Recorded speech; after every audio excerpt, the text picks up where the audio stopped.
복음한 말씀 행복한 하루. 오늘 본문은 역대하 19장 1절에서 11절까지의 말씀입니다. 유다 왕 여호사밧이 평안히 예루살렘에 돌아와서 그의 궁으로 들어가니라. 하나니의 아들 선견자 예후가 나가서 여호사밧 왕을 맞아 이르되, 왕이 악한 자를 돕고 여호와를 미워하는 자들을 사랑하는 것이 옳으니까. 그러므로 여호와께로부터 진노하심이 왕에게 임하리이다. 그러나 왕에게 선한 일도 있으니 이는 왕이 아세라 목상들을 이 땅에서 없애고 마음을 기울여 하나님을 찾음이니이다. 여호사밧이 예루살렘에 살더니 다시 나가서 브엘세바에서부터 에브라임 산지까지 민간에 두루 다니며 그들을 그들의 조상들의 하나님 여호와께로 돌아오게 하고 또 유다 온 나라의 견고한 성읍에 재판관을 세우되 성읍마다 있게 하고 재판관들에게 이르되, 너희가 재판하는 것이 사람을 위하여 할 것인지 여호와를 위하여 할 것인지를 잘 살피라.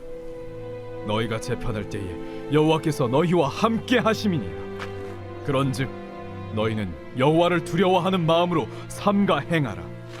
우리의 하나님 여호와께서는 불의함도 없으시고 치우침도 없으시고 뇌물을 받는 일도 없으시니라. 여호사밧이 또 예루살렘에서 레위 사람들과 제사장들과 이스라엘 족장들 중에서 사람을 세워 여호와께 속한 일과 예루살렘 주민의 모든 송사를 재판하게 하고 그들에게 명령하여 이르되, 너희는 진실과 성심을 다하여 여호와를 경외하라. 어떤 성읍에 사는 너희 형제가 혹 피를 흘림이나 혹 율법이나 계명이나 율례나 규례로 말미암아 너희에게 와서 송사하거든 어떤 송사든지 그들에게 경고하여 여호와께 죄를 범하지 않게 하여 너희와 너희 형제에게 진노하심이 임하지 말게 하라. 너희가 이렇게 행하면 죄가 없으리라. 여호와께 속한 모든 일에는 대제사장 아마랴가 너희를 다스리고 왕에게 속한 모든 일은 유다 지파의 어른 이스마엘의 아들 스바랴가 다스리고 레위 사람들은 너희 앞에 관리가 되리라. 너희는 힘써 행하라. 여호와께서 선한 자와 함께 하실지로다 하니라.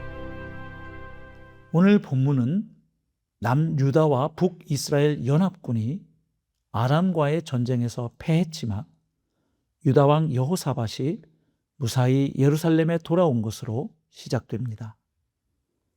그런데 여호사밧이 북이스라엘과 동맹을 맺어 아람과의 전투에 참여한 것은 여호와 하나님의 뜻과는 상관없이 자기의 뜻대로 행한 것이었습니다.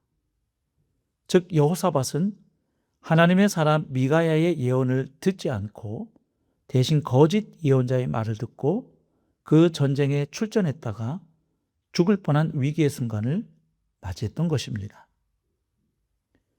그 전쟁에서 북이스라엘의 아합 왕은 미가야 선지자가 예언한 대로 전쟁터에서 죽고 말았지만 여호사밧 왕은 하나님의 도우심으로 살아남았던 것입니다. 즉 위기의 순간 여호사밧이 하나님께 부르짖었는데 하나님께서 그 부르짖음을 들으시고 그를 도와주셔서 적군들을 유인해 내셨던 것입니다.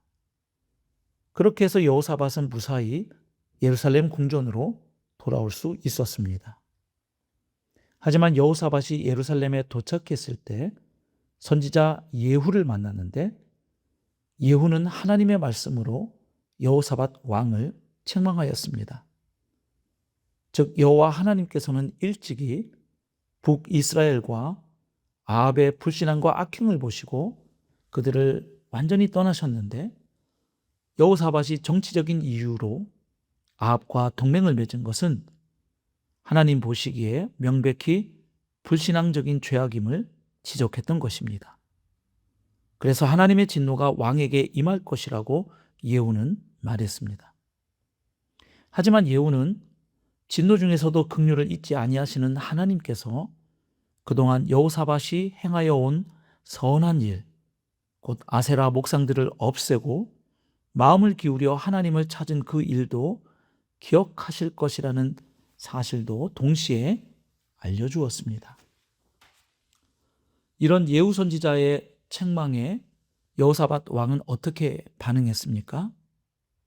여호사밧은 선지자 예후의 책망을 겸손하게 받아들였고 또한 백성을 하나님께 돌아오게 하는 일에 최선을 다합니다.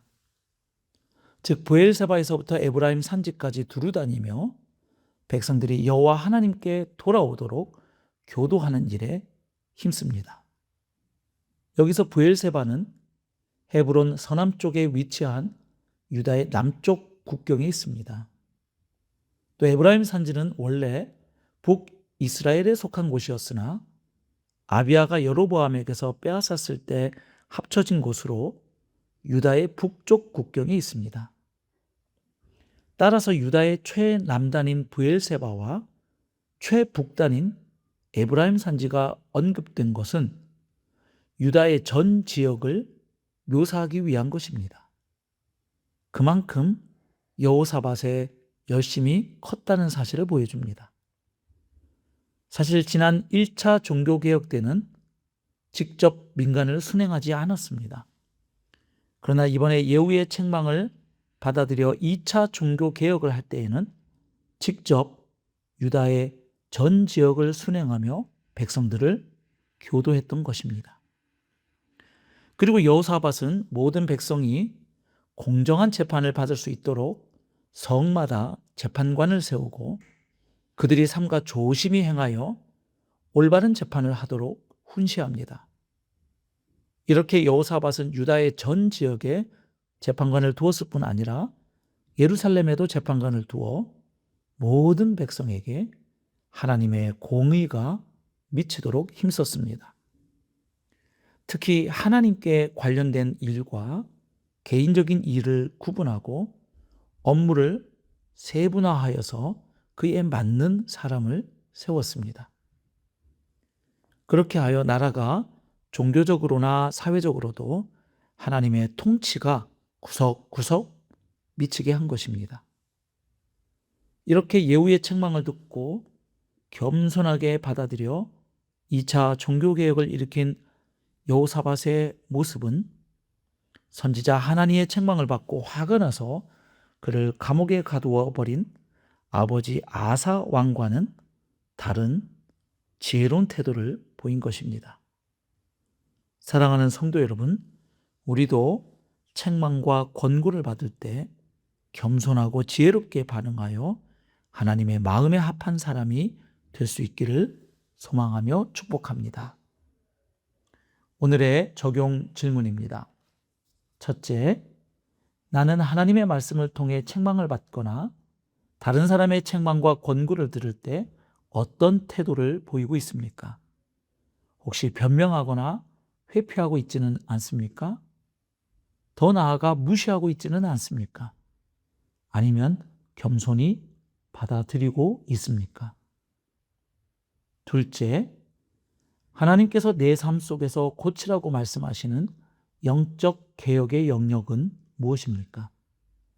가령 예배, 말씀, 기도, 관계, 언어 혹은 습관 등의 영역에서 변화가 필요한 부분은 무엇입니까? 셋째, 내가 공동체와 가정 안에서 하나님이 기뻐하시는 질서와 정의를 세우기 위해 감당할 역할은 무엇일까요? 즉, 다른 이들도 하나님께 돌아오도록 돕기 위해 내가 할 수 있는 역할은 무엇일까요? 오늘의 기도입니다.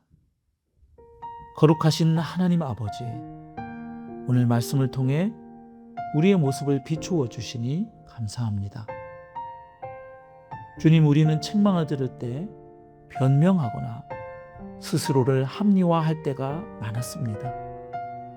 그러나 이제 하나님의 말씀 앞에 겸손히 서게 하시고 책망 속에서도 주님의 사랑과 회복의 뜻을 깨닫게 하옵소서. 주님, 나의 삶 가운데 고쳐야 할 부분을 외면하거나 뒤로 미루지 않게 하시고 작은 것 하나라도 순종으로 결단하여 참된 영적 개혁이 일어나게 하옵소서. 또한 나를 통해 가정과 교회가 새로워지게 하시고 하나님의 공의와 진리가 세워지게 하옵소서. 예수님의 이름으로 기도하옵나이다. 아멘.